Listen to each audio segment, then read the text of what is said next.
It's your footy. Do what you want to do. Some call it soccer. Some call it footy too. Ooh! Welcome back to the Footy Fetish Show, ladies and gentlemen, where the fetish is real and the footy is soccer. Today, we have something special. We always have something special. And this, today, is even specialer than the specialist, with some special people. But before we get to the people, we have to say, today, we're going to break down the evolution of the ball. I really like balls. I really like feet. I like when the two come together. I like playing with balls. I like playing with feet, especially if the two are together. So I need somebody to play with balls with me, and the only person that can do that is probably some guy named Ocho. There he is. What's up, Ocho? Tell him how you feeling. Yeah! Back on the mic with the Mike Daddy. Mike Daddy, I cannot wait to talk about some balls and some feet. Let's go balls deep. Let's go balls deep. I'm down to go balls deep. I was really excited. I was waiting for you to ask me what I was doing today. What are you doing today? Oh god. I've been playing FIFA 07, and Oh God! I just bought Beckham. I just bought CR7. CR7, by the way, is only rated an 81, and he's 21 years old on this version. So, Yo, but you can't wait to get back to that. I started a little career with Juventus, and in case y'all didn't, you don't remember, they were in Serie B then. So, Oh wow! we have work to do. How the hell did you afford Beckham and Ronaldo in Serie B? We had a shitload of cash because the whole I mean when you're dealing with mobsters, I guess that's what happens. We had like 80 million bucks, euros. Exactly. I was like, all right, 2007, you could buy a ton of people. exactly. I'm trying to get Sergio Ramos too. We're on it. Damn, It's about to be nobody winning Serie B but us. You heard me. Anyway, I heard. Ojo. We got a special guest. That's right. I gotta announce our special guest. He's hanging in the wings right now. As Booty said, we got a special episode. So let's bring on some special people. Welcome back. Not for the first time. This is maybe his third or fourth time.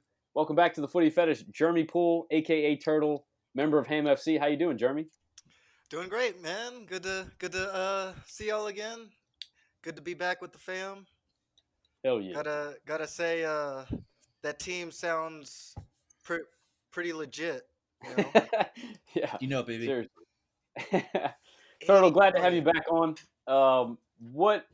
Before we get into the evolution of the ball, do you have any interesting little factoids about you and the soccer ball or anything that you would like to share before we jump into it? Putting you on the spot right here. Yeah, okay. I'll say this. Everyone kind of goes through that transition where it's like, oh, I got to try out the real cleats. Mm-hmm. And it's like some people, it's like you just fall in love with the real cleats and you're like, I could never go back to academy cleats. I can't. And I mean, I shop smart. So, I get the real thing, but I get them, but I get like, the last month's like colors.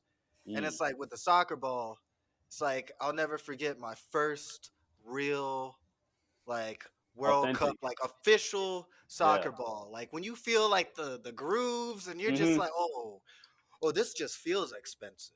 Like, damn, so this is what they use. Like, oh Man. like, dude, like before you use it, you almost want to sleep in bed with it because it's just so beautiful. It like shines in the light before that first speck of like dirt gets on it. Man. Bruh, like you feel like gold when you just start kicking it too. It's like, Yeah, damn. you do. Yeah. I'm really glad you brought that up because that is definitely a sentiment I have shared with buying, like you said, the official World Cup authentic balls. And I bring them to training sessions with some of the boys I coach. And I have to just teach them really quickly. Don't sit on that ball. That's a $150 ball. Coach, why did you buy a $150 ball? Because it's quality. I want you guys to play with quality. I want to play at I quality. love You ball. guys need to know what this. Yeah, I love balls. Right. Respect the sport. Respect Respect the the sport. sport. Yeah. Fuck yeah. Shag your Well, that's balls. just shag your balls. Take care of your balls. Clean your balls. And please don't kick that ball into the street. Like, especially if you know you're not gonna make the shot, don't take it. Yeah. Play Very well smart. said. Very Don't well fuck up said. my balls. Don't do it. Oh, can't wait to get into the puns of balls in this episode. But like we've talked about in previous episodes, soccer had a beginning, and so did the soccer ball. And the quote unquote soccer ball started in many different civilizations, many different time periods. First with the Han dynasties around 255 BC to 220 AD, in which the Chinese played a game called Chu Chu or Chu Chu Chu, Choo choo. uh, where they would kick this circular type of thing in the street. Certain ancient Egyptian civilizations would also have some sort of ball depicted in artwork, as well as ancient Greeks and Romans also used to play some sort of ball sport, whether it was with their hands or their feet.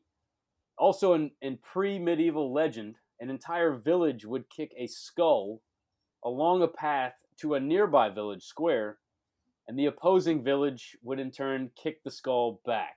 And it wasn't so much that there was a game in this, in that this really, you could imagine this kicked up a bigger rivalry just about the disrespect of kicking a skull into your opposing neighbor's town hall.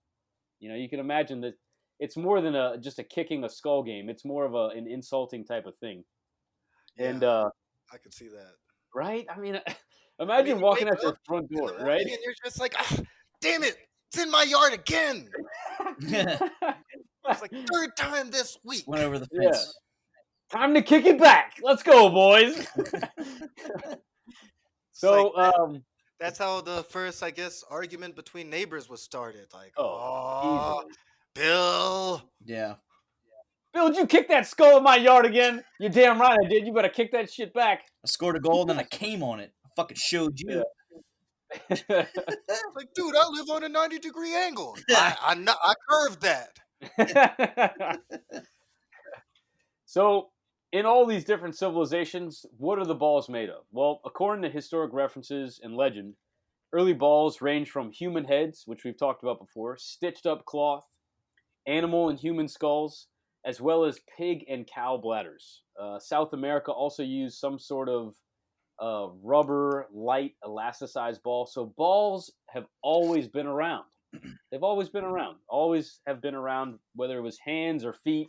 You've always had some kind of ball sport. But because of the majority of balls were made from pig bladders, the size and the shape of the ball would never be uniform.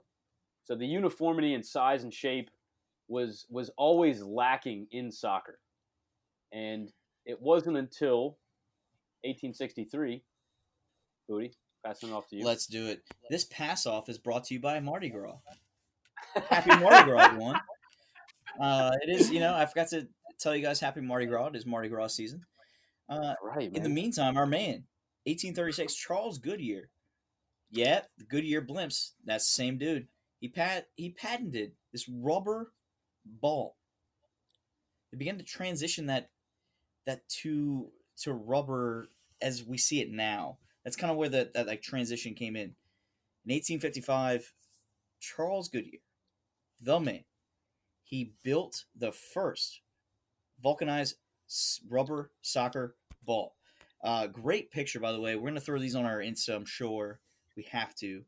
Uh, Man, this thing looks like it has been through war, and it probably hasn't been kicked yet. So that's a fun thing about it. It just looks straight beat up. Hmm. as it should.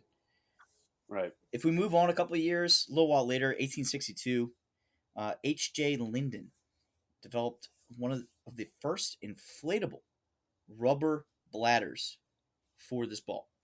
Next year, 1863, newly formed English Football Association met to just hammer out the laws of this whole situation. They wanted to meet to actually discuss the laws of the game. You got to think the ball wasn't the only thing going on at this time. They were also trying to figure out how do we play this game that we love. Like we love this Yeah. game, we love to kick it around, but where do we go with it? Um, how you see it today is so far from this 1863 that we're talking about. Um, Hootie, do you remember the significance of that year, 1863? 1863. We talked about this in the Oh past. shit. Oh god, I'm not on my game. So this was the year that rugby and soccer made that giant schism. And like you said, they were focused on other things. So in this specific year, they came up with the rules of the game, but they didn't even specify what the ball should What it should be. be. Right. So in 1872, it took them 11 years later. They finally deemed, okay, the ball needs to be a sphere, and it should be measured 27 to 28 inches in circumference. So they came up with the rules of the game, and then they eventually were like, maybe we should all have the same ball. Maybe that would be a good idea. Good And it's idea. like, yeah, you think so? Maybe let's have the same size ball. And in 1888, the EPL or the EFL was actually formed, and the strength of the leather and the skills of the cutters and stitchers were the main factors in producing the football that would retain its actual spherical shape. So a lot of handmade balls were being made around that time, which um, led to a lower quality ball that were constantly popping, which eventually led to the ball design of interlocking panels, which we see in later years. We've got tons of photos, gents, ladies and gents out there that we're going to be posting on our social media that we're using to kind of just help describe these things. In 1890, the FAA decided to go to an 8-patch ball, and it had like this NFL seam on the top. It reminded me a lot of a beach ball, where you'd have like these watermelon slices that went around it, and then they sewed together the ball with the traditional NFL laces that you usually put your fingers on. And all of this stuff I learned recently, just diving deep into some research, and it was really crazy to see how far the ball has come, and just the level of development that's taken, and Yeah, um, no, I'd have to say, I mean, like to your point, 8 balls. It's like that. panels, eight Yeah, panels. yeah, yeah. Well, yeah, yeah, 8 panel balls. So that brings you to why would the World Cup, have to maybe not take place earlier? It, Mm, it didn't take place until 1930, and right. even then, you know, they had two soccer balls. You had one from Uruguay, and they couldn't even decide on which one to use. You had one from Uruguay, you had one 12 panel ball from Argentina called Tiento, and you had to actually split it up into two halves. You know, the Uruguay T model, that one was 5 rows of laces. It was larger and heavier. Both were 100% leather soccer balls. Very similar with the NFL style stitching. The needle being right in the center. That was definitely a unique type Yes. of look, and you can only imagine how that could have affected play. Oh I yeah. mean, you hit that ball just right. You're definitely gonna see quite a couple of different movements based on the different structure of the balls, Definitely. and just looking at how the final turned out. Argentina and Uruguay had an argument. Like I said before, about which ball to use. Well, in the first half, Argentina, uh, they wound up using their ball. Score was 2-1 Argentina. Second half, 4-2 Uruguay. And the T model, that was the first ball to deflate. This ball played a crucial role in the outcome of the matches, especially due to it, bursting during the game. So you can only imagine the controversy. You know, Oh, of course. you're Yeah. you're losing, and it's like the ball pops, and it's like, see, like we should have stuck with the other one. Oh, don't worry. We've got a backup. We'll use our backup ball. And it's like, whoa, hold on, hold on. And we're looking at these photos here. Um, it's hard to describe the patchwork of the Tiento. It's like a combination of two patches that are kind of perpendicular to each other, but they're all hand sewn. And then you look at the T model, which is a bunch of T-shaped panels that are kind of interlocked into each other. I honestly think that the Tiento looks like a better ball than the T model, Yeah, at least in this World Cup. yeah, I'd agree with you, man. I mean, a lot of it's very for everybody who's not, doesn't have the photo in front of them, obviously, but it looks very volleyball-ish.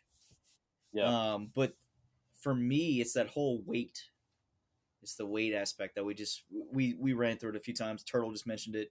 That weight yeah. aspect, man. It's just like if it if you had a volleyball that technically was being used as a soccer ball, like that volleyball, man, like that thing is gonna fly. That thing's gonna Mhm. fly. So like that weight is really interesting to me. Back then, this weight I think is so much different than we have now. I mean, we'll obviously see that in a minute. That weight that we have, man, it's just God. That ball didn't travel at all. Right. 100%. And you can only imagine how that affected the style of play. Right, right. Definitely, Probably didn't bounce a definitely. I lot. mean, It's almost like a and futsal. And considering it's not traveling as far, that leaves you up to get cracked in half too. Right, oh, definitely. right. Yeah, and speaking of the weight, you got to think because these are leather balls, they're able to soak up water when you play in like a wet pitch. Yeah. So it wasn't until 1937 when the official weight was increased from 13 to 15 ounces to 14 to 16 ounces, with the World Cup following right after that in 1938 in France. The French developed a ball called the Allen, which actually had 13 panels. It's a really stylish looking ball. Again, it looks more like the Tiento, but just with a little bit different panel layout. Instead of two panels kind of paired next to each other all over the ball, they've got a combination of two panels and three panels. And around this time, water absorption was much improved using synthetic paints and other non-porous materials to coat the leather. Also, around this time, they invented a new type of valve that eliminated the laced slit on the soccer balls that is very reminiscent of the NFL style stitching. Yep. So, around this time is when they started to get away from that stitching and just put in a little valve that allowed them to pump the balls up. So, we're really starting to see a significant evolution in the soccer ball around this time. Right. And in 1950, the World Cup in Brazil wound up seeing the Diplo T first ball with no laces and a syringe valve, as well as they started using orange colored balls in the snow. I mean, that's a game changer. Dude, and I'm glad you said that because in FIFA, I don't know if you guys have ever done this. You can play with an orange ball, and I thought it was just Mhm. like a gag. I thought it was a joke, Nope. and it wasn't until I played a game in the snow with a white ball, I was like, ding, got it. Snow's white, the ball's white. We need a different color ball. And it's really cool because 1950, you got to think this is right when the war is ending. You know, the previous World Cup was in 1938, and they didn't start another World Cup until 1950. So this ball that they show up with at 1950, brand new technology. It's no laces. It's got a syringe valve, and they've even started coloring the balls orange to help the players out. What an incredible jump. I am just totally geeking out at the level of jumps that we're And seeing in these balls, you actually brought up a good point. When you're playing the game, you have more of the crowd view. Right. So it's like imagine for the crowd how difficult it was for them, when the games are played in the snow and you didn't have an orange ball. It's like spectators, man, I didn't True. get to see the Yeah, whole it's shit. game. It's Yeah, like I couldn't tell who had the ball. exactly. It's like I ain't paying for this. It's like, you got to improve the quality. And that just shows just how much like they were always on top of just trying to improve the sport as much as possible, like everything from cleats to the ball itself, which I mean without the ball you can't have the game. Can't have the game. And touching on what Ocho said, I mean, you want to talk about like following a war? We're all very blessed to not have to deal with an actual like a real war, like these people Yeah. were dealing Right. with. You couldn't just go to the fucking store and buy some leather. So I mean, this is something that it was made with what they had, which is really cool to me. I found that like that's what interests me the most, honestly. They managed to make a ball, you know. Right. Right. Um, you might not have eaten for a few weeks. These people had enough materials to make a ball and to make this something. So that's really weird from what Osho was saying that no World Cup. I mean, pretty much through the 40s. So everybody's really excited that it does love soccer at that time. So it's one of those things like cool. All of a sudden we roll out. This is the ball we're dealing with. Nobody thought twice about it. Nobody thought twice about the leather. The stitching like a football. Uh, Obviously, that's going to change some trajectory with passing, but nobody really thought about it. Nobody cared because of the situation that everybody was in at the time. So it's kind of cool. Right. It's One like thing I got to first. bring up real quick is I totally had this in a different place, but in 1934, prior to this, there was the World Cup in Italy. It also used a T model ball. I have to drop this in Yeah, there just because yeah, go for it. in Italy it used a T model, which was called the Federale 102. Pretty cool ball. This is probably one of my favorite old school balls um, with its T model shape. Anyway, continue, Turtle. Sorry to cut you off there. Oh no, all good. No, I was just gonna say it really is amazing to see how each time the ball improved, it's like, okay, we got to start looking at, all right, first it was like, we need to agree on the shape. It's like, okay, now we have the shape. It's like, how does this thing travel through the air? It's like each time they improve something, it was like they just like got more and more granular to the point where it's like, all right, we need to get rid of the laces because, Right. you know, if it has laces, it's going to absorb more water. It's like, Right. wow. Wow, it's like imagine imagine the people looking at the game that aren't even playing and they're like, "Look at how the ball is moving. Like we should change this. Yeah. We should Definitely. change this." Because I can Definitely. guarantee you, I mean, sure you had some people like some of the players giving input, but it wasn't all the players that were just after they played the game, all right, like let's go to the drawing board and like make the ball. Like come on. You know, you definitely had some scientists involved in all of this. Definitely. Definitely. And I like how each World Cup had 4 years in between them. So there's plenty of time to see a ball that you create and watch it and basically look at it as a prototype and then go, okay, how can we change this? 4 years, let's get a new ball. 4 years, let's get a new ball. So this leads us to the 1954 World Cup, where we're now in Switzerland. And the Swiss invented a ball called the Swiss World Champion, which actually had 18 panels on it. And I think at this time, this was the most panels on a soccer ball, like we saw with the Duplo and the what's it called, the Allen. It's got this kind of pattern where the patches are side by side and then kind of flip perpendicularly and kind of line into each other. This one, this shape of this ball looks the strangest to me because it looks like it's got the most bumps out of all of them. It's not really a spherical shape at all, and you can kind of start to see it get its round shape in 1958. Booty, can you take us I away think on I that one? could, man. I think I could. First of all, I want to ask you: this '54 World Yes, Cup is the first one after the war, right?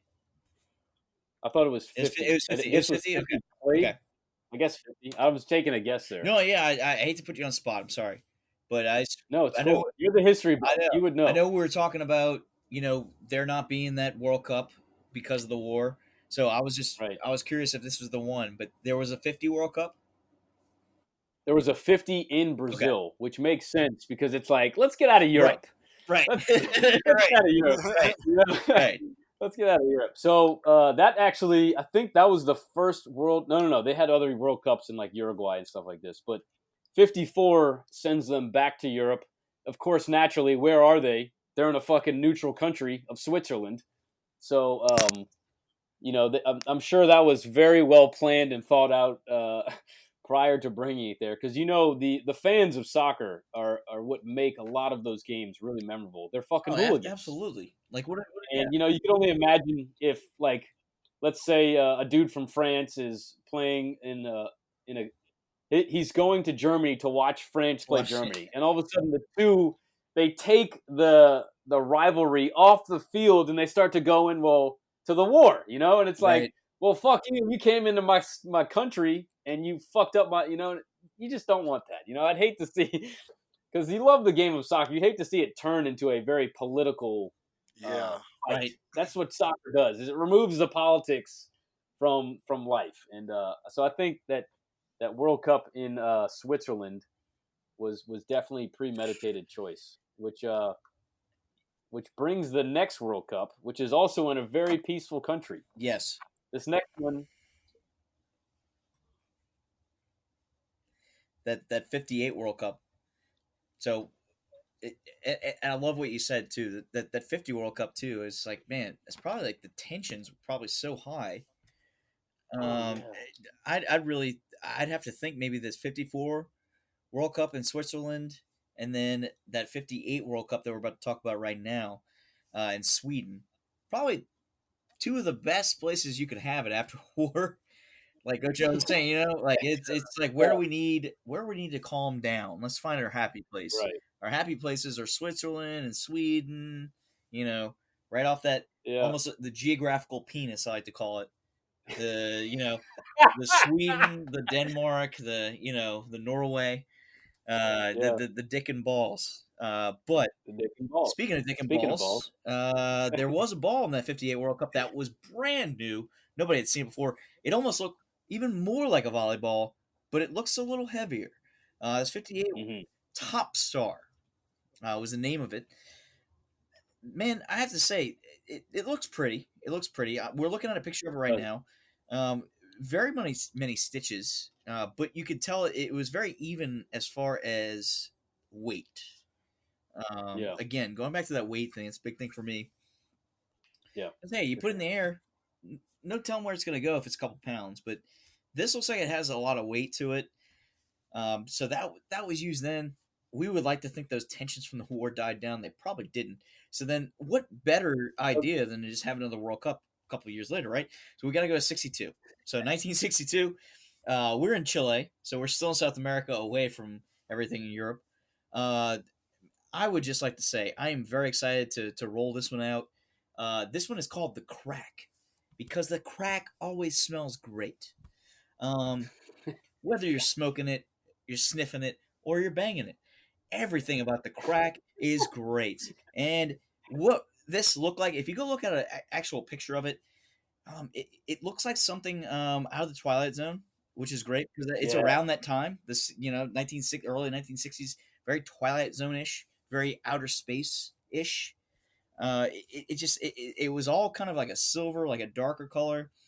And the stitching was, instead of like that long stitching that you see with volleyballs, this is where it really started to transition into what we see today. You start to see that soccer ball pattern, that pentagon kind of pattern. If you go look this up, We'll put pictures, folks. Don't worry. We know that you can't Google out there sometimes. We're gonna have you covered. This is the first ball to introduce that hexagon style shape pattern that we now see. So, Ocho. Hold on. This is you got to talk about this ball. This is a really significant ball because during this World Cup, the referees were Woo! unimpressed with this ball and actually sent it back and said bring in some European balls, which throughout this tournament actually caused a whole bunch of controversy because then teams started to bring their own balls to matches, and throughout this tournament, various balls were used. What I find really interesting is that this is, like you said, the first ball with that six-sided shape, hexagon, pentagon kind of pattern, and it just totally different from the stripes, the T model, the Tiento, everything like that. It, like you said, Twilight Zone, totally just misplaced. Because if you look at the next ball, which Turtle's going to talk about, it almost seems like the Europeans were too snobby to go to this new design. They said, no, no, no, no, we don't like that. We are going to keep it the Exactly. same. Turtle, why don't you tell us about that next ball?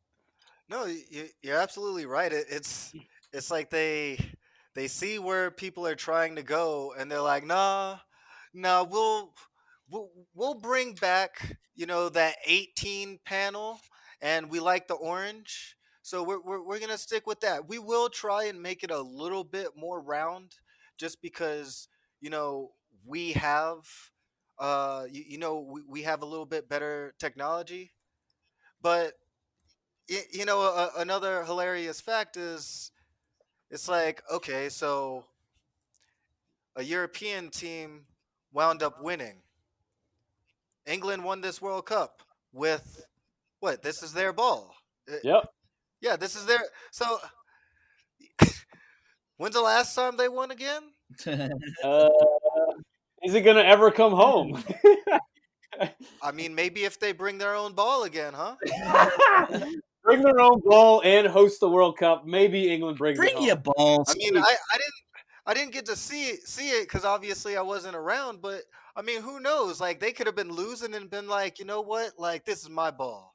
Yeah. Like I'm leaving. I'm leaving. And it's like, okay, fine. Like, man, England's gonna ruin the tournament. Sorry, Iran. Like, you guys just like y'all weren't gonna win anyways. Like, So imagine this, right? England's hosting the World Cup. That means they're in charge of hosting the ball. I can only imagine that they make this ball and they send it out to all their clubs in England, and they're like, "All right, everybody, get used to this ball. This is going to be the ball for the World Cup." And then right? maybe like a month or two before the tournament, they're like, "Hey, we just made this new ball. This is what we'll be playing with. Have fun." Exactly. Meanwhile, everybody else has been playing with this ball in England for like 2 years because they went right back to the 18 panel. The 18 panel is what was in Sweden. It was what was in Switzerland. Chile tried to reinvent the ball, and England were like, we know how to play with the 18 panel. Let's bring it back. What happens? England wins the World Cup. And this is where I think the shift really happens in the evolution of the soccer ball, because around this time, Adidas starts to get involved with FIFA and World Soccer. And leading up to the 1970 World Cup, FIFA becomes the official sponsor of the World Cup soccer ball. This World Cup in 1970 is going to be held in Mexico. And this was a very, very significant World Cup because it was one of the very first World Cups that was going to be aired on TV globally around the world. This World Cup was going to be seen around the TV. So with this big leap in viewers and the amount of people watching, they needed to adapt the ball to TV, to black and white TV. So they made this is the traditional hexagon, pentagon, 32 hand stitch panel ball that they made the traditional black and white kind of two-toned look. And the whole reason for this look was because they knew it was going to be aired on TV, and they wanted to give the viewers an easy way to pick the ball out as it's being moved. You can imagine seeing a Wow. black and white dotted ball moving on the screen. It's like, okay, there it is. It's very easy to see. And like I said, this is the first 32 patch ball, and when you look at it, it looks beautiful. It's this combination of the pentagon, the five-sided pentagon, with the six-sided hexagon, and it just makes a perfect sphere. And And what I really like about this ball is that the stitching is incredibly long, which gives it a surface roughness. What were you gonna say, Turtle? Sorry, I cut you off. yeah, no, just like it's crazy to think that they had this in mind when they were making the ball. Like, hey, this thing needs to be seen on TV. Yeah. I mean, and what's even crazy is you see this and it's like this is the iconic, this is what started it. Like when you think of a soccer ball, it's like, dude, like as an American, that is what you think of, the black and white. It's like you, Hmm. if you want to send like a soccer emoji, it's like that's the ball you're looking at. Absolutely. And Absolutely. There's no doubt. yeah, and it's like it's crazy because it's like you look at the next World Cup, 4 years later, Chile still kept that same pattern with the Yes. Telestar Durlast. It's like this was the first polyurethane coated ball, making it waterproof and resistant to wear and tear. So it's like they were happy with they were happy with the whole hexagonal shape, and it's like how can we perfect this? And if you notice, this is actually one of you this is this is probably going to be where they actually started consistently keeping this The this panels. style, yeah, Yeah. like this style, like moving forward, you can really see like this is like starting to work. Yeah. One They're thing I on to forgot to something. mention is that Telstar is short for television star, and it goes just into what we were thinking, and that this ball was designed with the television in mind. This was going to be the television star. This was going to be the main character of all of these World Cup games was this ball. And it's crazy because you can really see the time and effort that they put into this ball. I mean, like you said, Turtle, if you show anyone this pattern of white, black, pentagon, and hexagon, it is soccer. I don't care who you show it to, everyone's going to look at that and go, that's a soccer ball, or that is soccer, or whatever you want to call it. And to add on what you were saying, this shape continued, or this pattern continued even into the next World Cup. It's really weird that first of all, like first of all, I'm learning a history lesson here today. The Yeah, we fact that are. it's the black and white, just to see it on TV, that speaks so many volumes too, because you're reaching to that group of people who probably haven't ever seen soccer before. This is we're Oh, starting to we're getting into the 1970s where yeah, these games are on the only channels that you have. Let's get out of the right. let's get out of that like millennial mindset that all of us are in. 1970, you probably had like 3 to 4 channels on your TV. So if you had a TV, it was probably on the World Cup in 1970. It was probably on the World Cup in 1974. Like, it's not like we're used today where we just turn on like channel 84 and we get to see unsolved mysteries. How this soccer ball got made. None of that shit was happening.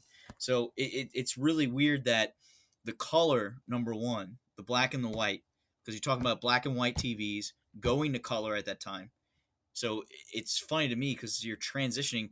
Those TVs at that time were starting to go into color, but Oh, that wasn't not yet. That's I was later. gonna say like they're starting to get there. These World Cups that we're talking about. So it's funny that they throw out the black and white because the black and white is what caught everybody's eye. Since we're now starting to get into that color age, but the black and white that's what's crazy to me. The black and white is still what makes everyone see this on this TV. So there's that. Number two, the pattern is now what we know a soccer ball to be growing up. That's what you saw. Number three, this is going to go outside the actual building the ball. For me, this is really interesting. But 1970, we're in Mexico, right? 1974, we're in Chile, and we're about to get to 1978, where we're in Argentina. That's a whole decade that we are still staying away from Europe, Hmm. and we're still on that South American, Central American mindset. And I really feel like this is that first era of World Cups that Americans are watching and they're seeing it, and they automatically a lot of people nowadays that watch these World Cups that are still alive, joking but not joking. Some of these people that I know that have watched these personally, they always just immediately think soccer and they think South America. So that makes me think that these World Cups have something to do with that. A lot of older U.S. Soccer fans, they're going to think Pele first of all when they think soccer. That's that first big soccer player that they think of.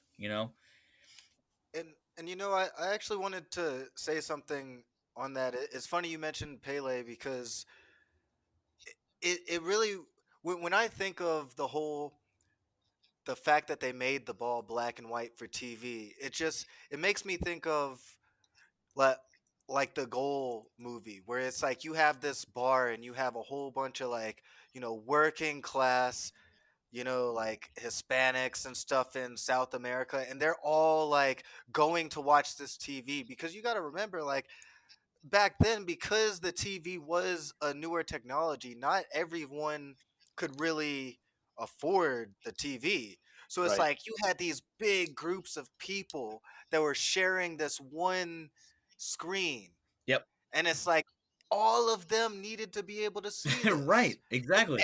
everyone didn't have a TV at home. Like it was like you just like you would see, like the little kids would kind of like sneak into like the little bars and be like, "Oh, look, that's the game," or even the radio. It's like Right. sometimes they would all be gathered around the radio. Exactly. So to bring up that point of TV and radio, Booty and I actually did an episode where we talked about uh, media and soccer, and these three World Cups were so pivotal in the growth of soccer in America. That 1970 World Cup led to the creation of the North American Soccer League because it drew so much popularity, and because we were so late to this sport. Football was already a thing in the United States, so we decided, oh, well, the Brits are calling it soccer. Let's call it soccer since we already have a name for football. And it's crazy because, like you said, Booty, these three World Cups were so big for So the pivotal. influence in America, Absolutely. so pivotal. Absolutely. Everybody was watching these, and this is what kind of set soccer off in America in itself.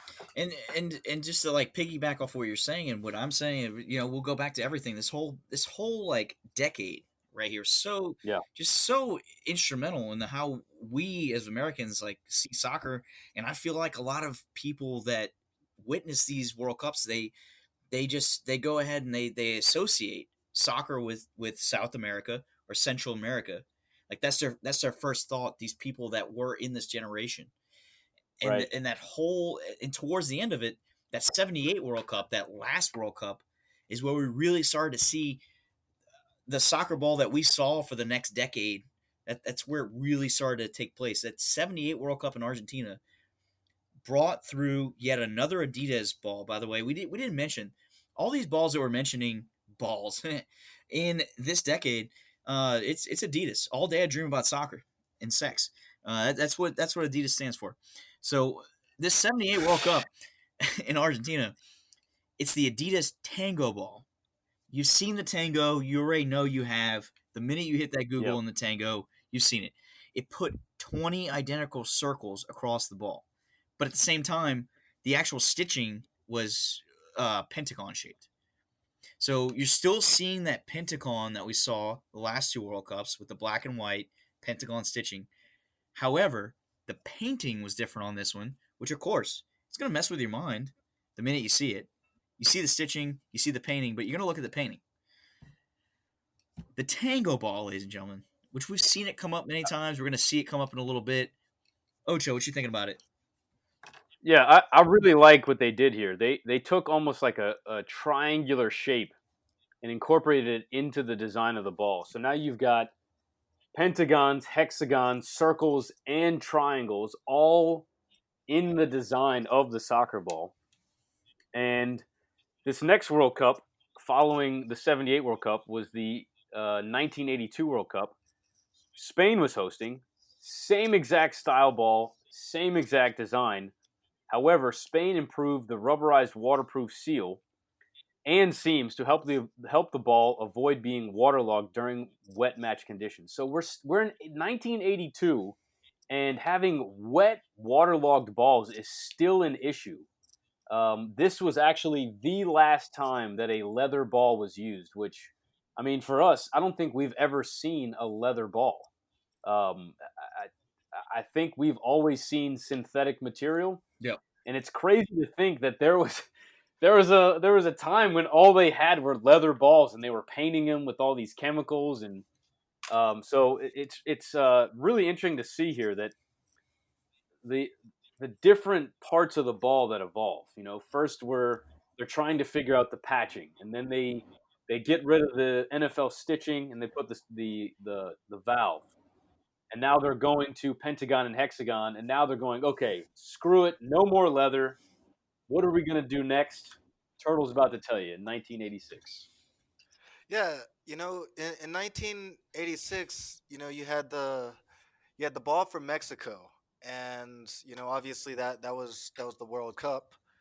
And what was really interesting is they moved away from leather and created the first completely synthetic polyurethane coated match ball. And it was more durable and even less susceptible to water absorption. However, they still kept the the same design as far as you got your hexagons, you got you got your triangle, your little triangular little painted panels. You still have your pentagons on there. I mean, if you're actually looking at this Azteca ball, and you look at the tango from the Spain year, it's like you really wouldn't be able to tell that they were made from different materials. Right. Yep.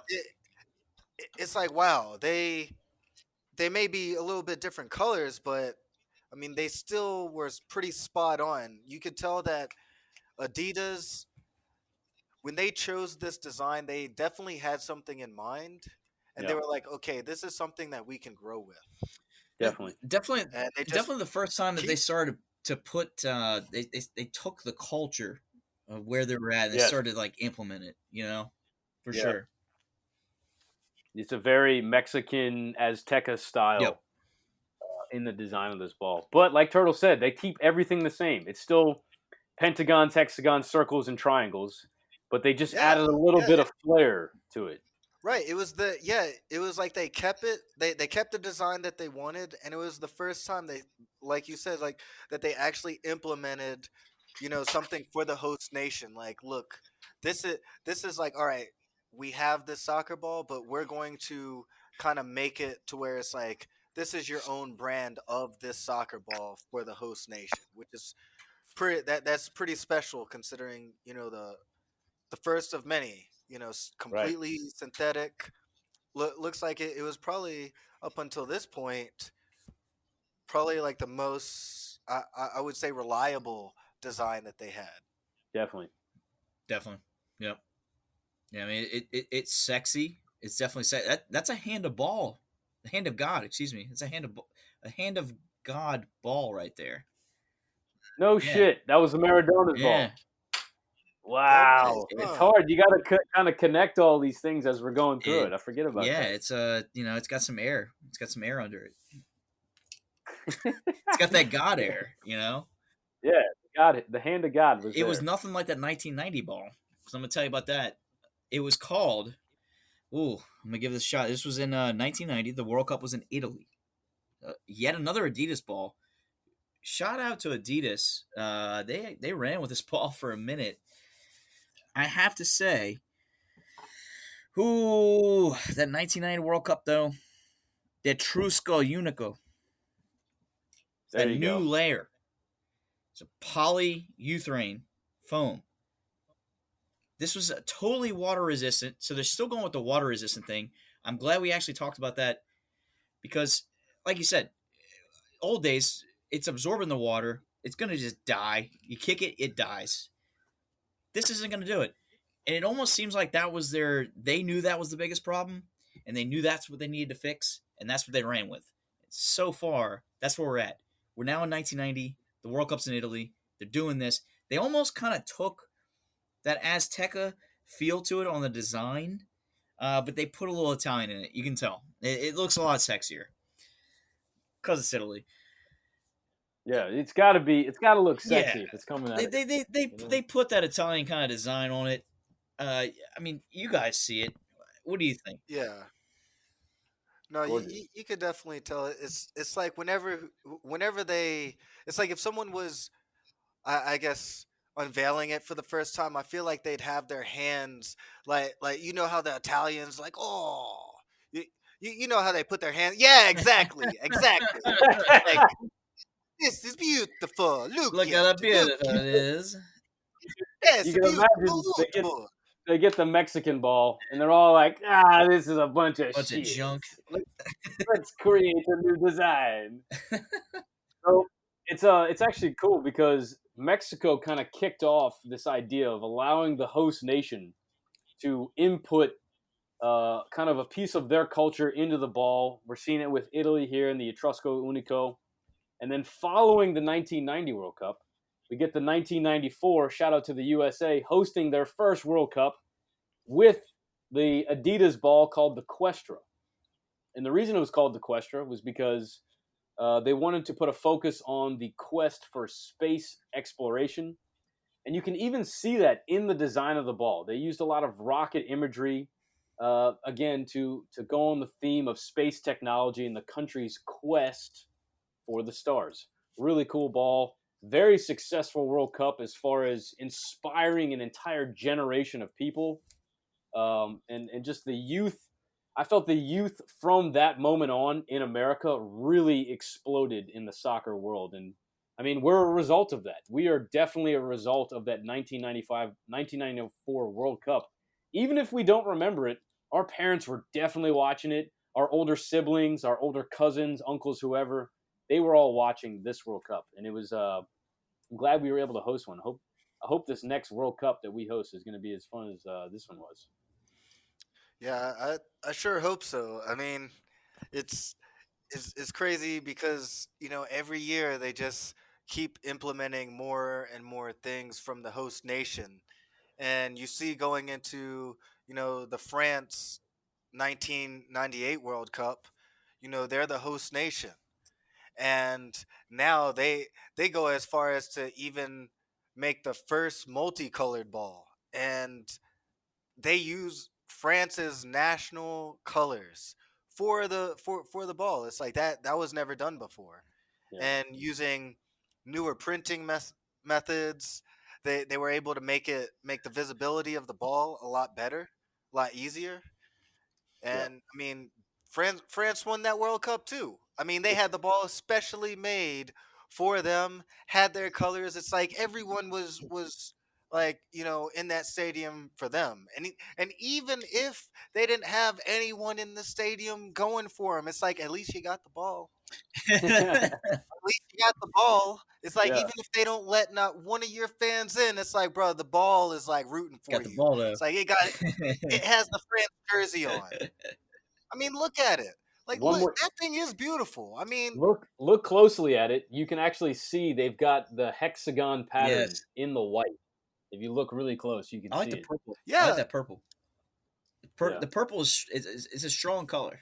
It's a strong color. the I think the it's ball is your teammate. Yep. Literally, it's like it's wearing the same jersey you're wearing. You know, if you're the other team, you're like, do I really want to accept a pass from this thing? Like, I don't know if I could trust you. Like, yeah, you could go somewhere else. yeah. Probably where FIFA started getting it from. But Yeah, you know, this was that's another thing. That's another thing. I'm not gonna get too salty on that. You know? Y'all know how I this feel was about to go into the name of this ball.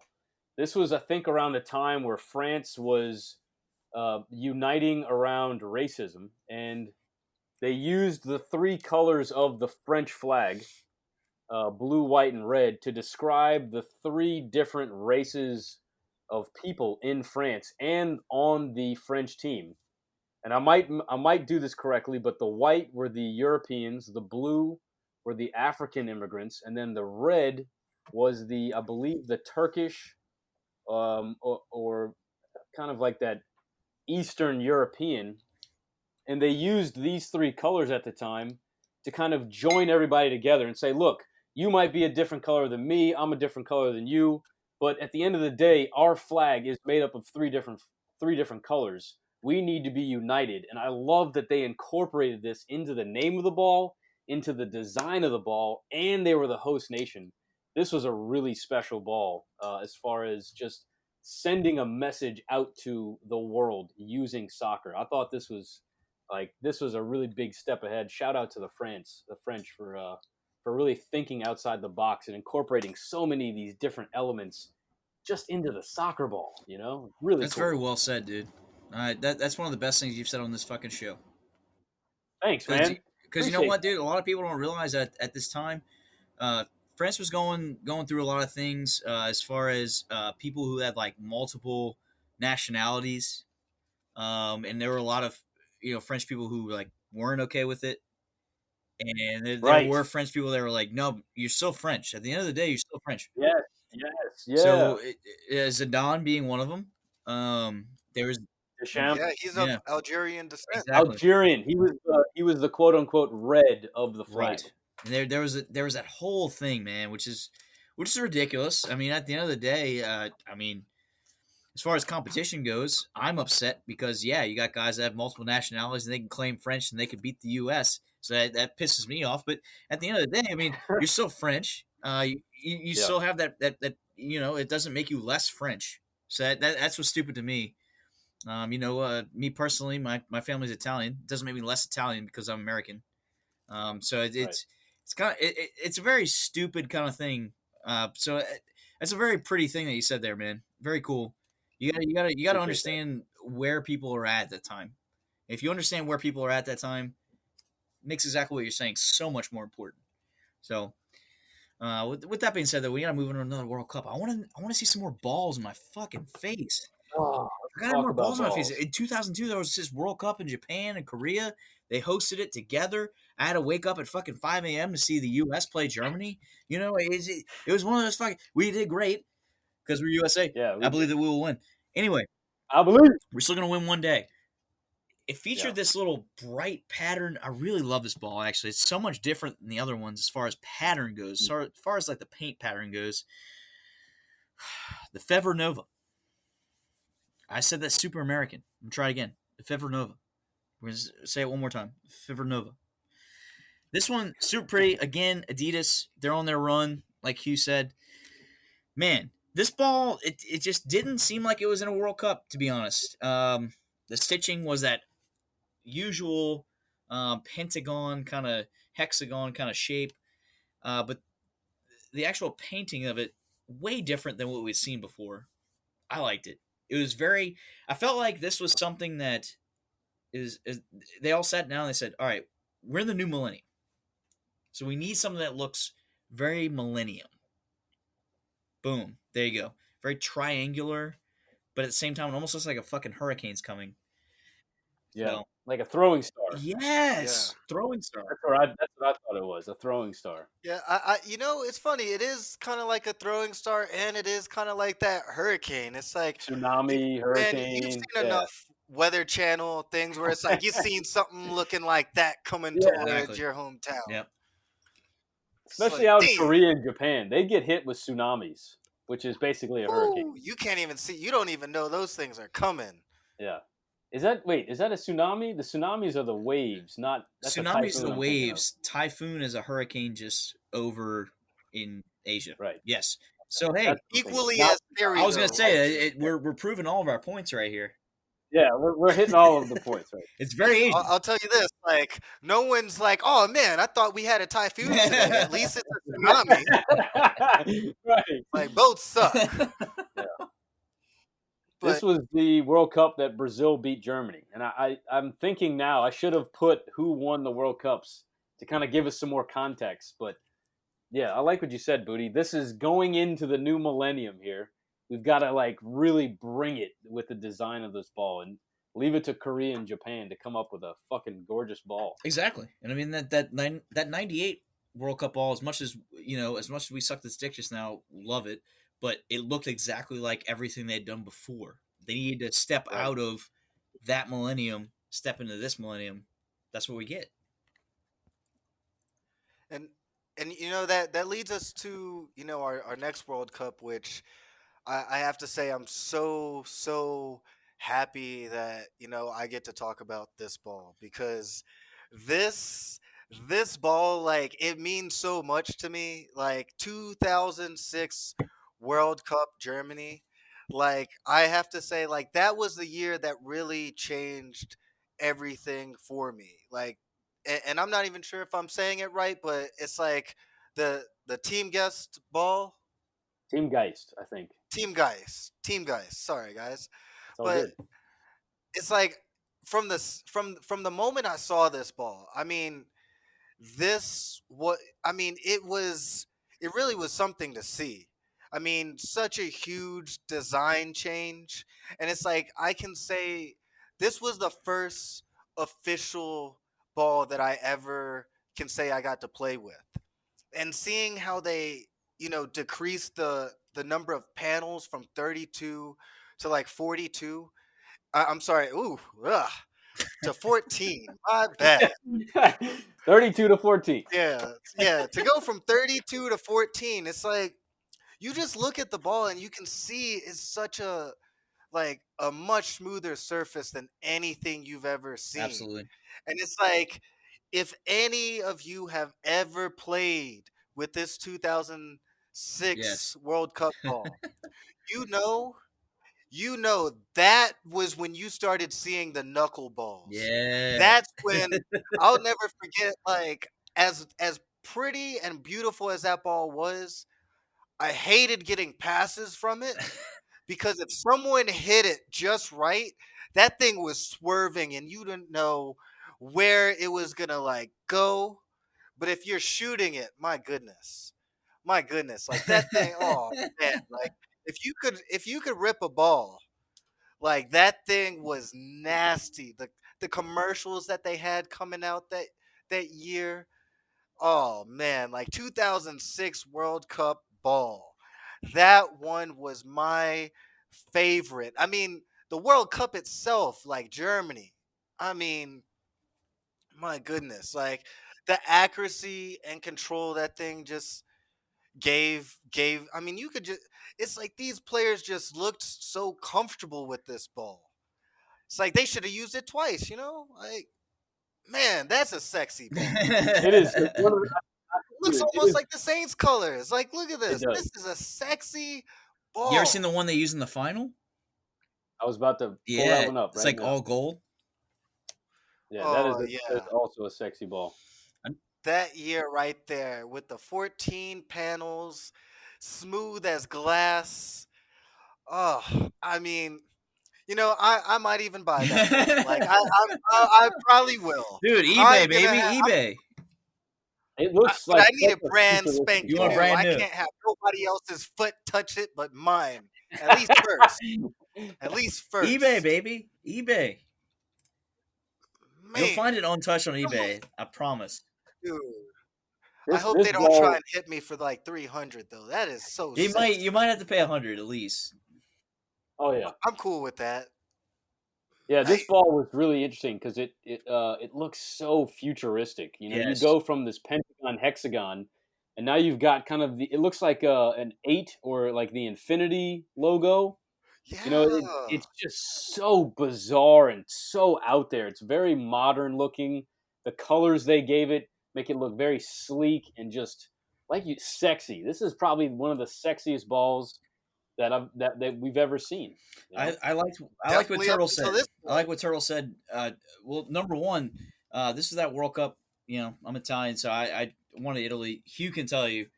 It's like, who do you think's gonna win the World Cup? I remember we were like playing indoor at this time. I was like, dude, Italy's winning that. Don't even worry. I remember after he's like, how did you know that? I was like, because I'm Italian, baby. We fucking do this. No, but seriously, that ball, what you said about the knuckling, you could actually see it because that was the first ball that didn't look like all the other ones. So you saw that it was because of the design that you saw the knuckle. Yeah, You saw it knuckle. You saw it the move. swerve, Exactly. Exactly. Exactly. the David Beckham. See, that's what David Yes. Beckham was pushing those predators. Yes. You know, bend it like Beckham. You had Ronaldinho.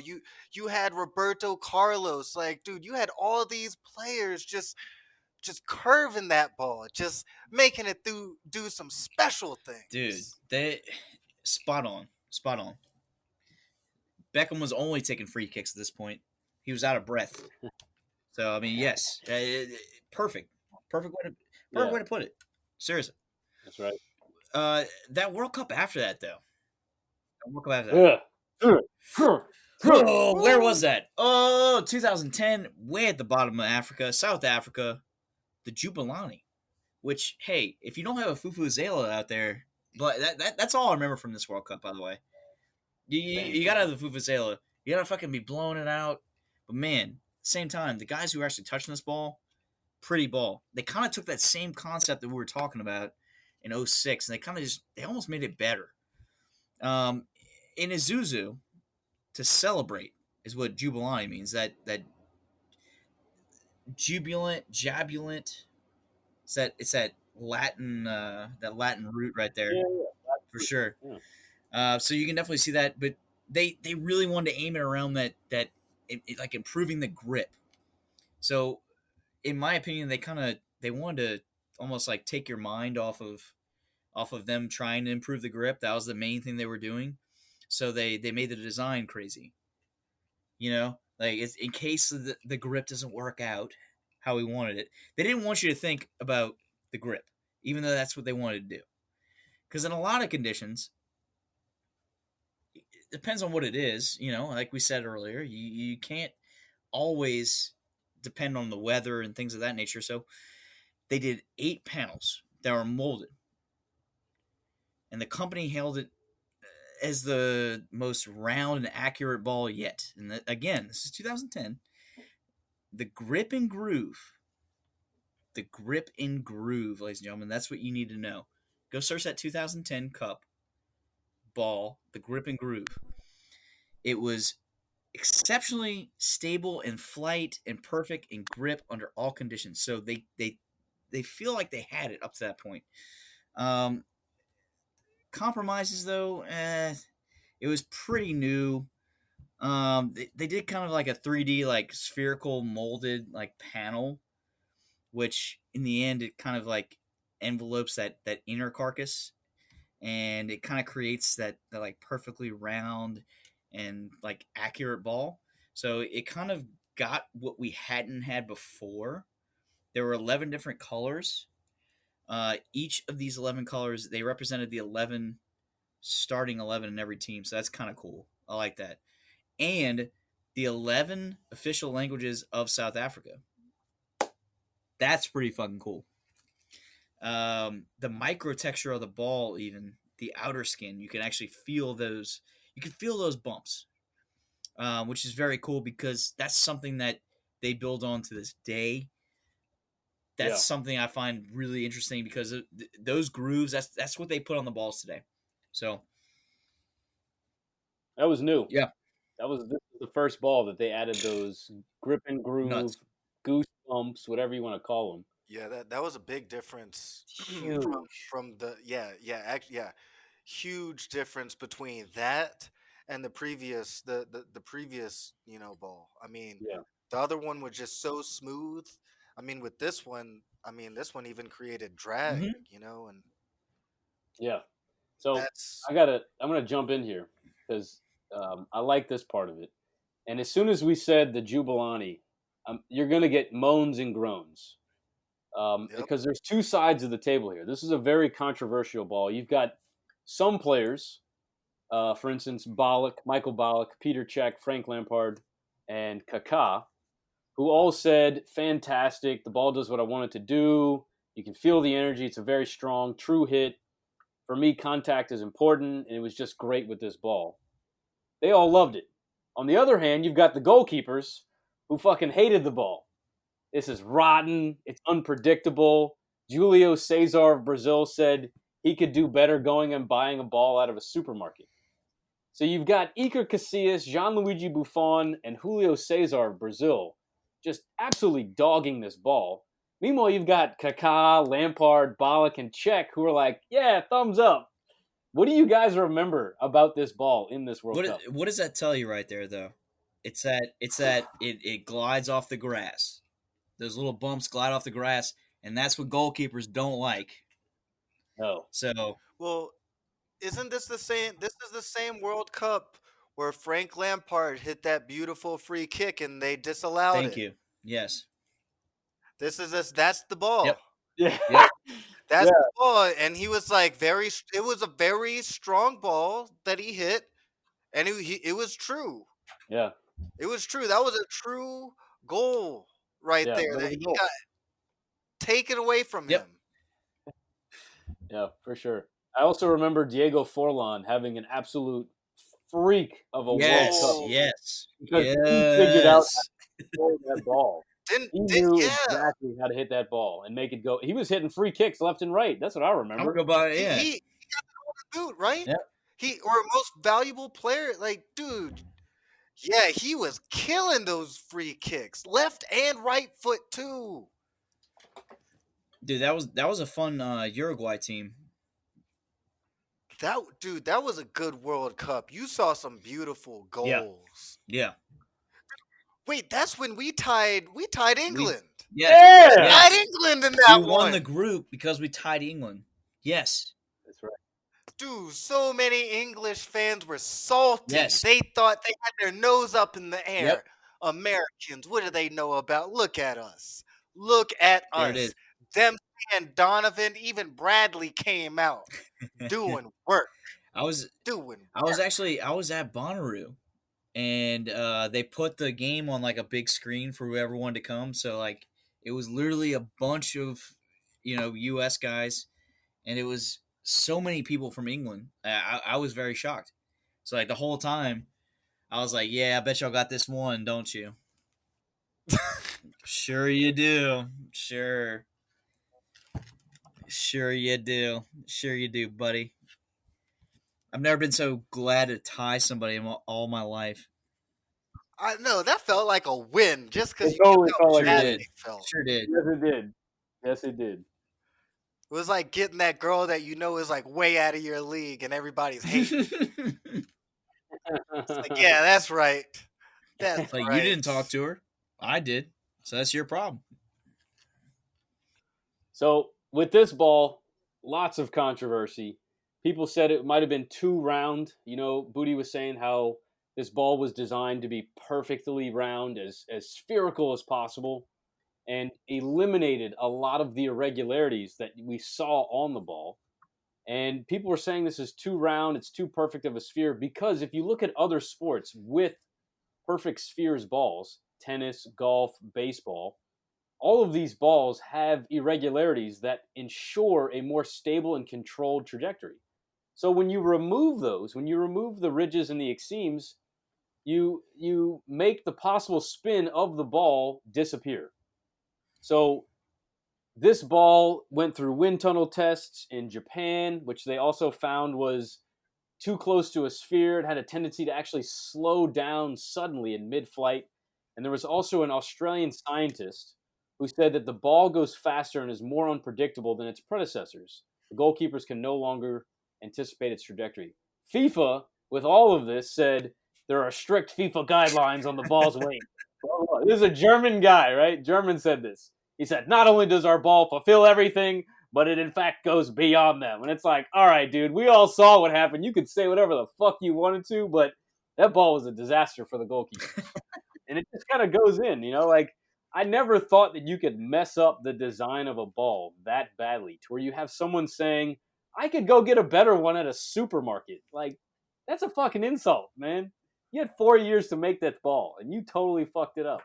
You know, here's another thing that should also be looked at. You know, you have this German guy doing the testing, but you have to remember South Africa has a much higher altitude than a lot of places.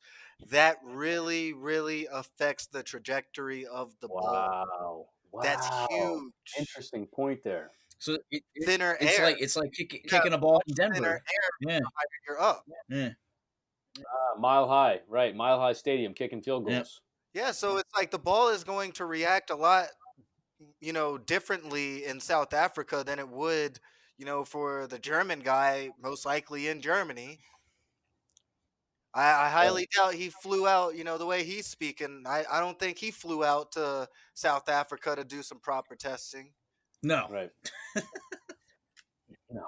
Well, with that mess up of a ball, FIFA and Adidas had to come up with a brand new ball, Brazuca. and this leads us to my absolute favorite soccer ball of all time. The 2014 Brazil World Cup introduced the Brazuca, which was the first name voted for by the actual citizens of the host country. They voted for this name. Brazuca means Brazilian. It's a local term or Brazilian way of life, and they use their colors that are worn on bracelets in their culture. In addition, they wanted to kind of reflect the vibrant and fun associated with soccer in Brazil. When you look at this ball, it's got, we go from these very hard edges of the pentagon and hexagon. Germany set the stage with that Team Geist ball. Lots of rounded edges, still some corners, some sharp edges. Brazil's Brazuca was a six-panel ball. It had the longest seam. They increased the surface bumps to improve the grip and the stability, as well as the aerodynamics of the ball. For me, when I play with this ball, when I play with this official ball, I feel like I have the most control of any other ball I've ever played with. It Agreed. is by far one of my favorite balls of all time. And you can even see more of the Brazilian style just in the curvature of these panels. It's not a very rigid panel, which we'll see into the next ball. The next ball, you can really see the culture of the host nation in that ball. This one is very vibrant and fluid and just like they said, the fun associated with soccer. I love this ball so much. What do y'all think? It's one of those ones, man. Like you said, number one, we talked about where the stitching makes a difference. In this one, the stitching is so completely different. Uh, Number two, I actually have a Brazuca at this house. Number three, Say, yeah, see, you gotta have one. And number three, Gotta have one. it speaks everything that is Brazil. It really does. The vibrant colors, to me, I can look at those vibrant colors and immediately I think Brazil. Yeah. and the final one. Remember, because I've actually had two. I got the final, and now I actually have the regular one. And That's Oh, right. It was nice. yeah, gold and because green. the final one I keep in my office. Wait, Yeah, that's is it more true. like a gold? Yes, exactly. It's like a gold, and I mean, I'm dropping it in. just to what Ocho was saying. When you have the ball at your feet and it's like perfectly like blown up to like just the right like amount of air, I mean, you just feel like you just want to take that ball and go. Like you just want to be like the quarterback Yeah. and just ping that ball wherever. Yes. I mean, you just feel like, yes, that is the ball. That's it, man. That man, that thing is so It's just gorgeous. gorgeous. It's like, man, This is hard for me. This one or the German ball? Which one's sexier? Ah, I ooh, don't know. This was very I don't know. sexy, man. I take them both out me. Whew. And Osho just threw up a graphic of the ball that was in the final. It's green and gold. That's I want to go. I want to go beat off. This is great. This is I mean, great. I want to touch it. it's honestly, if you look at it, it really does kind of resemble the 2006, but they just added Yes, the they they stretched it they just out. added the green, Right, and it's you know what? I'm gonna have to go. I'm gonna have to go with this one because in 2006 it was too smooth. You didn't have any grip, right, No. and right. I tell you, if someone just sprinkled some water on that ball, woo, that thing was It slick. was all about the Yeah. design then. This is Yes. about everything. This Right. incorporated. I mean, this one. It's like it was so good that you could tell going into the next World Cup Right. that it's like they changed up the design a little bit, but you could still see as far as the texture. You know, in the 2018 Russia World Cup, they they had the Telstar 18, and this is where they did a reimagining of the first FIFA World Cup, where it's like, all right, back to the point that Booty had made earlier. Now you got everyone with the new color TVs, full HD. Everybody in the world now pretty much has access to this on TV. So it's like star of television. Star of television. I mean, let's just be honest. Like Russia's cool. It's pretty, but I mean, come on. How I have a lot of friends. We have a lot of friends that were like, yeah, dude, I don't know about Russia. Like it's getting cold over so it's like, yeah, they needed to do a brand new design. That way, on these, you know, 1080p TVs with the latest technology, you know, not only is it looking good, but it's actually providing, good performance and durability, both in the stadium and on the street. So it's like they thought of everything. They wanted something that had good sustainability, which was a very key focus of the Telstar 18. And I mean, they even tried to get up with the times as far as using recycled backing material and packaging. That kind of Yeah. like it's definitely shows that they're trying to keep up with the times. And this is something that's like really neat. This is coming into what I do for a living as an IT guy. There was also a embedded NFC chip, Yes. embedded in the ball. It's like, dude, now you putting security and stuff on this. Like, my goodness, like that's some of the same stuff that you'll have in smartphones and all kind of different technology. It's one of those things too, man. Like, why doesn't the NFL think about this when they can't figure out where the ball should be placed? Why don't you have a GPS in the ball? Why don't you have a chip in the ball? You know That that way you know and exactly where the ball is. Period. that is something that maybe they will incorporate later on, but because it's not on the world Right. stage. It's not on Nickelodeon. they, Right. yeah, it's just American. So Yeah. that being said, that's awesome that with the soccer ball you can actually see exactly where it's at, the specific details of each ball. Yep. So you can actually see, how the users are actually, running up to it. Yes. And with the new panel structure and the inclusion of the NFC chip, it's taken soccer innovation and the design to a much higher level and offers, people such as us, like the consumers and players, a different experience because not only are you just getting this ball because it's like, oh yeah, I want to play with what the same quality that these professionals use, but now you can interact with the ball. Yes.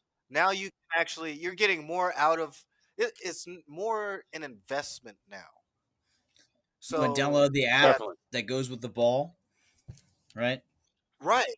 And So and I'm I'm glad looking you at said the that. pictures. The Go ahead, Turtle. Go ahead.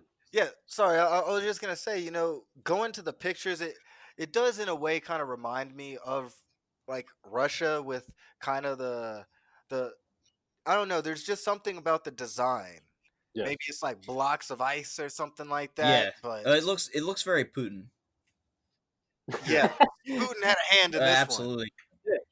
You know, when you go from the Brazuca, which has had a lot of rounded edges, it had very few sharp corners.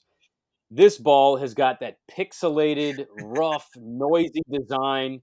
It's very sharp corners. There's nothing round about the ball except the ball itself. All the patches are very straight lines. And Right, like and you said, kind of it's very Russian. It's very yeah, like, like rugged, like they're like what yeah, was it? Their steel industry. yeah, Yeah. exactly. It's a very metallic looking ball. And what I like about I'm holding it right now because I wanted to talk about the NFC chip, which I never knew about until actually looking into this ball for this episode. I have one of these balls and I've never even known about it. I didn't even know that there's a chip. I had to go look it up. It's right there. That's the chip. Boom. You scan it over your phone and you can log right into it. And Turtle, see, do you know what an NFC chip is? yeah, so so the NFC chips, a lot of times they use it for security. So, for instance, Mm. you'll take the NFC chips. A lot of times, like you'll have places like Walgreens. They put the NFC chips on the back in the back of their some of their Ah, products, and then when you walk out without paying for it, it's like it alerts. mm. Yeah, like those chips are they're pretty slick. They're pretty slick. Damn. They can tell you, a lot of information. So if Okay. someone's out over here trying to say like, "Hey, bro, like this is my ball," you could be like, "Oh, really? Like let's scan that. Let's scan that thing. Let's scan that thing. Oh man, You that's track it on awesome. the I app. got this, dude. I got That this is so dude. You cool. could for real. You could do someone like that. Be like, bro, you tried to steal this. About to throw you in a Russian prison, homie." Yeah, I mean, hello, You Telstar. tried to steal a Russian ball, you need to deal with Russian You tried to steal a consequences. Telstar? Oh no. Oh no no no. One more thing. I'm about to tell Putin, I'm gonna get Putin after your ass. and he don't play, bro. You don't want to You go to don't that play. black dolphin prison, bro. If you haven't heard of that thing, look it up. You laughing, Uh, black dolphin ain't nothing, bro. Ain't nothing cute and cuddly about that thing, ironic the name. dude. One I'm more thing I gotta point out about this ball and the Brazuca is that they did some NASA testing. They put these balls in NASA's wind and water tunnels, and they ran tests to see how wind and water fluid basically reacted with the ball. And they found that the longer and deeper the seam length was on these balls, the more air resistance was created, which allows for more control in the air. So the Brazuca was the ball with the longest seam, and then Russia came along and said, "Oh, we can do that. We can create more roughness. We can create more air resistance on the ball." So not only did they increase the seam length, but they added more of those kind of goosebump like textures to the ball. These two balls are probably my favorite to play with. You can just feel the technology yeah, put into these balls. And granted, I am biased towards Brazil, and I love that ball. This Brazuca is a lot of fun to play with, and I really like this ball a lot. yeah. I see a lot of people with the Telstar. Yeah, Um, it's a great ball. I I'll probably get one in the future. I'm not sure if I'll get the. I'll probably, you know what? I'll probably get the red one because you see a lot of the black one, and I don't feel like having to, scan my, NFC tag. I don't feel like having to be like, hey, is that your ball, man? Don't make me get my phone out and scan that thing. So that ball, that's the final, the red ball, and they call it the Telstar ME4TA. I'm not sure. I don't know what that means, but it's this seems to be the design that FIFA and not FIFA. This seems to be the design that Adidas is using going forward. This kind of it looks like almost a cross. The panel. it's got four sides to it, and they all kind of Yeah. interlock, and create just a really great ball. I mean, I'm holding it right here. This is just a super slick ball. This was such a fun episode. I had a blast learning about all this. You know, I'm a huge nerd when it comes to stuff like this. Gentlemen, any closing thoughts about soccer balls and balls in general? They they honestly they've just I feel like they've just continued to improve, but I feel like now they need to kind of start looking at it like, all right, look, like I think we have a design that actually works now. You know, kind of like the NFL. It's like, look, the NFL also has a design that works. I mean, yeah, you have some people over here deflating the balls, but like, hey, Celebrate. that's on. Yeah, that's a whole nother. At least they're using the same ball. Okay, it's like you could have the Saints and the Patriots bring their own balls, but it's still the same type of ball. So it's like at this point, it's like technology has gotten to the point where it's like, all right, I think I think we could probably settle with like the ball that Ocho is happy with. It's like I think we were all happy with that one. Yeah, It's like Absolutely. what you gonna do next? Like I what are gotta. you planning on doing next? Like have the ball like you know I don't know, make it run on electricity or something like that. Like Glow in Good. the dark. Yeah, they could. I tell you what, let's close out. That actually gives me a really good question for you guys. Do you think next World Cup ball in Qatar? Do you think it'll be better, worse, or the same as far as quality, technology, the feel? How do you guys, if you had to guess on what will happen with next World Cup's ball, what do you think? And I'll go Booty first. Can I take different as an answer?